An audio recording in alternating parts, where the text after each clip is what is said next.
Math, general economy, banking awareness, computer, ये IT, ये सब आपके चारों में आपको जो अलग अलग पास होना पड़ेगा, जो भी मिनिमम क्राइटेरिया है। मैं बताता हूं इसकी कट ऑफ कम ही जाती है, कम ही जाएगी, मतलब ऐसे जाएगी तो सही, क्योंकि फॉर्म भी भरने वाली काफी है, सैलरी भी अच्छी है, आपको असिस्टेंट मैनेजर भी आप बन सकते हो, मतलब इतने साल काम करके, और आप अपने पढ़ाई को भी जारी रख सकते हो।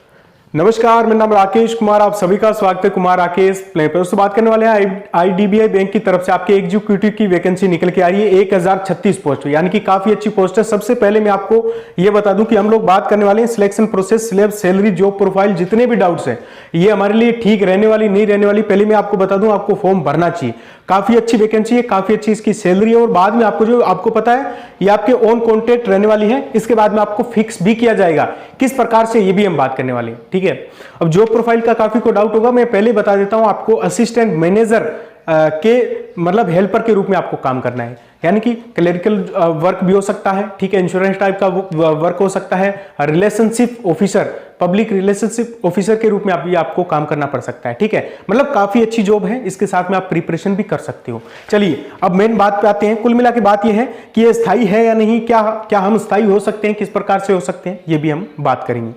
देखिए पोस्ट की बात करें 1036 है, जिसमें यूआर आपके 451, एडब्ल्यूएस 103, ओबीसी 255, एससी 16 और एसटी जो है वो आपके एससी जो है 160 और एसटी 67 आपके पोस्ट में रखी गई है।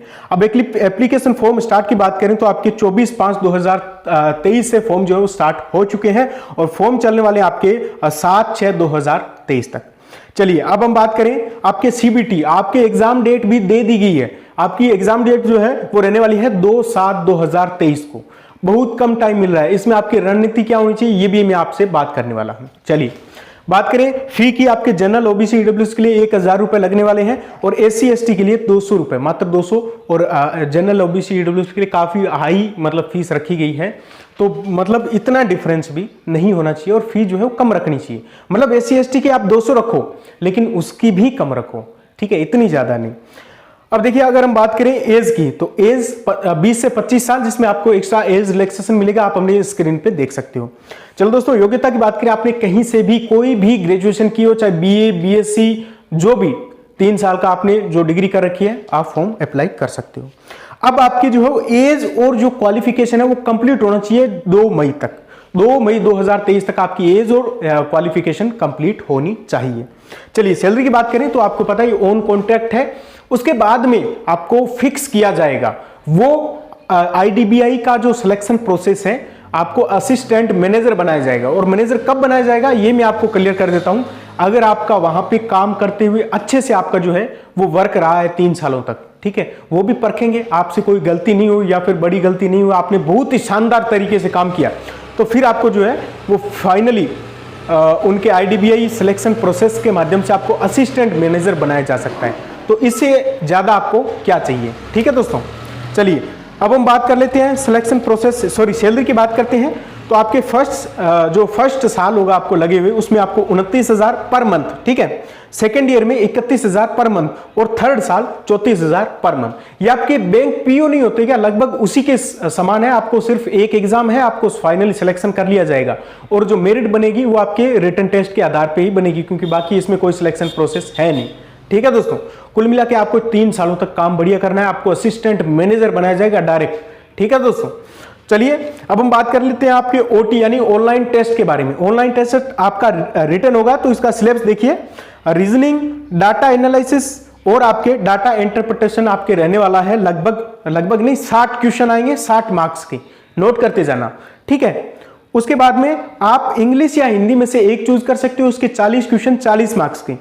उसके बाद में आपके रहने वाला है जनरल इकोनॉमी, ठीक है, बैंकिंग अवेयरनेस और आपके कंप्यूटर और आईटी इंफॉर्मेशन टेक्नोलॉजी आपके रहने वाली है 60 क्वेश्चन 60 मार्क्स, और आपके क्वांटिटेटिव एप्टीट्यूड मैथ रहेगी 40 क्वेश्चन 40 मार्क्स। और इन चारों में, ये 4 सेक्शन मैंने आपको बताए कौन कौन से, आपके reasoning, math, general economy, banking awareness, computer, ये आईटी, ये सब आपके चारों में आपको जो अलग अलग पास होना पड़ेगा, जो भी मिनिमम क्राइटेरिया है। मैं बताता हूं इसकी कट ऑफ कम ही जाती है, कम ही जाएगी, मतलब ऐसे जाएगी तो सही, क्योंकि फॉर्म भी भरने वाली काफी है, सैलरी भी अच्छी, आपको असिस्टेंट मैनेजर भी आप बन सकते हो, मतलब इतने साल काम करके, और आप अपनी पढ़ाई को भी जारी रख सकते हो। कुल मिला के अच्छी नौकरी है, अच्छी वैकेंसी है, आप फॉर्म जरूर भरना।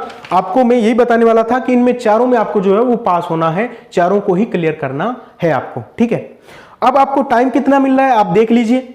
आपको टाइम देखिए, आपके 2/7/2023 को आपकी जो है वो एग्जाम है, तो टाइम आपको बहुत कम मिल रहा है। अभी से अपनी प्रिपरेशन स्टार्ट कर दीजिए, ठीक है। जितनी भी अपन बुक्स ले आओ, कोई भी कोर्स वगैरह अगर कोई लॉन्च करे, कोई भी लेने की आवश्यकता नहीं है, नॉर्मली आप बुक से पढ़ लो, ठीक है दोस्तों। अब नेगेटिव मार्किंग बात करें, 1/4 आपकी नेगेटिव मार्किंग इसमें रखी गई है, ठीक है, यानी कि 0.25।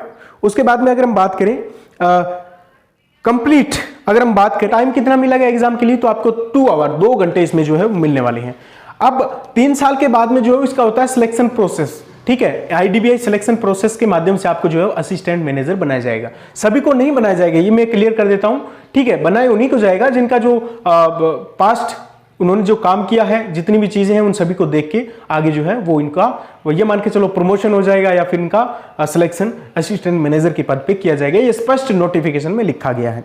अब अगर हम बात करें जॉब प्रोफाइल की, तो यही मैंने बताया आपके कि आपको नॉर्मली पब्लिक रिलेशन और आपको पब्लिक रिलेशनशिप ऑफिसर के रूप में काम करना पड़ सकता है, यानी कि उन डेस्क वर्क भी आपको करना पड़ सकता है, क्लेरिकल वर्क भी आपको करने पड़ सकते हैं।